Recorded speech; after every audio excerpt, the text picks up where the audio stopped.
लक्ष्मण जी कहते हैं, आज मैं श्री राम का सेवक होने का यश लूं और भरत को संग्राम में शिक्षा दूं। श्री रामचंद्र जी, आपके निरादर का फल पाकर दोनों भाई रणशैया पर सोए। अच्छा हुआ जो सारा समाज आकर एकत्र हो गया। आज मैं पिछला सब क्रोध प्रकट कर कहूँगा।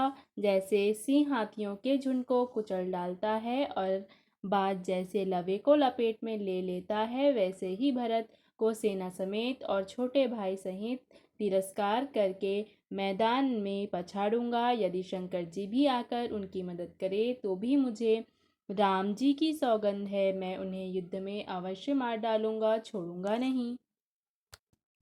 लक्ष्मण जी को अत्यंत क्रोध में तमतमाया हुआ देखकर और उनकी प्रामाणिक सौगंध सुनकर सब लोग भयभीत हो जाते हैं और लोकपाल घबराकर भागना चाहते हैं। सारा जगत भय में डूबा हुआ। तब लक्ष्मण जी के अपार बाहुबल की प्रशंसा करती हुई आकाशवाणी हुई, हे तात, तुम्हारे प्रताप और प्रभाव को कौन कह सकता है और कौन जान सकता है। परंतु कोई भी काम हो उसे अनुचित उचित खूब सोच समझ बूझ समझ कर किया जाए तो सब अच्छा कहते हैं। वेद और विद्वान कहते हैं कि जो बिना विचारे जल्दी में किसी काम को करके पीछे पछताता है, वे बुद्धिमान नहीं है। देववाणी सुनकर लक्ष्मण जी सकुचा गए। श्री रामचंद्र जी और सीता जी ने उनका आदर के साथ सम्मान किया और कहा, हे तात, तुमने बड़ी सुंदर नीति कही। हे भाई, राज्य का मद सबसे कठिन मद है। जिन्होंने साधुओं को सदा का सेवन अर्थात सत्संग नहीं किया, वे ही राजा राजमद रूपी मदिरा का आचमन करते ही मतवाले हो जाते हैं। हे लक्ष्मण सुनो, भरत सरीखा उत्तम पुरुष ब्रह्मा की सृष्टि में ना तो कहीं सुना गया है ना देखा ही गया है। अयोध्या के राज की तो बात ही क्या है। ब्रह्मा विष्णु और महादेव का पद पाकर भी भरत को राज्य का मद नहीं होने का।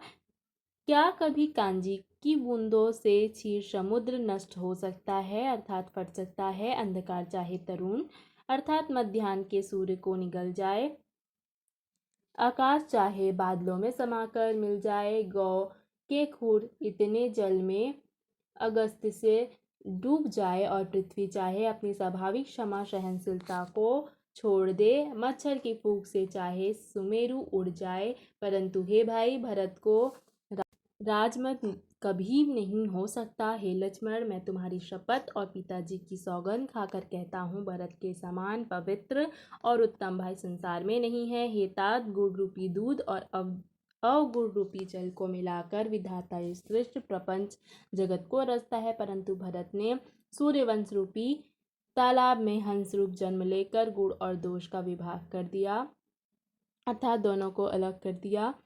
गुड़ रूपी दूध को ग्रहण कर और अवगुण रूपी जल को त्याग कर भरत ने अपने यश से संसार में उजियाला कर दिया है। भरत जी के गुण और शील और स्वभाव को कहते कहते श्री रघुनाथ जी प्रेम समुद्र में मग्न हो गए। श्री रामचंद्र जी की वाणी सुनकर और भरत जी पर उनका प्रेम देखकर सब देवता उनकी प्रशंसा करने लगे और कहने लगे कि श्री रामचंद्र जी के समान कृपा के धाम प्रभु और कौन है। यदि संसार में भरत का जन्म ना होता तो पृथ्वी पर संपूर्ण धर्म की धुरी को कौन धारण करता। हे रघुनाथ जी, कवि कुल के लिए अगम अर्थात उनकी कल्पना से अतीत भरत जी के गुणों की कथा आपके सिवाय और कौन जान सकता है।